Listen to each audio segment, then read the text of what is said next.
জঙ্গলে এক দুঃসাহসিক অভিযান। ছোটবেলা থেকে তার স্বপ্ন ছিল প্রকৃতিকে খুব কাছ থেকে দেখা, ঠিক যেন ডিসকভারি দুঃসাহসিক অভিযাত্রীদের মতো। তার চোখে পড়ে সামনে এক বিশাল নিম গাছের দিক। গাছটির ডালপালা চারদিকে ছড়িয়ে পড়েছে, এই যেন প্রকৃতির এক বিশাল দুর্গ। সে ঠিক করলো আজ সেই গাছে উঠবে। প্রথম চ্যালেঞ্জ, গাছের গায়ে প্রথম ধাপ।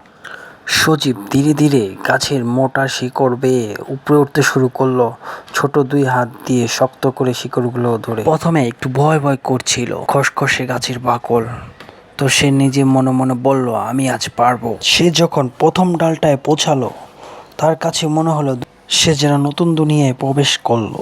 চারদিকে নতুন সবুজ পাতা, পাখির কিচিমিচির ডাক, সেই সাথে বাতাসে শো শো শব্দ করে। দীর্ঘ জয়, সর্বোচ্চ শিখরে পৌঁছানো। সে এবার সিদ্ধান্ত নিল সে আরো উপরে। ধীরে ধীরে সে এক ডাল থেকে আরেক ডালে ঝুলে ঝুলে এগিয়ে যেতে লাগলো।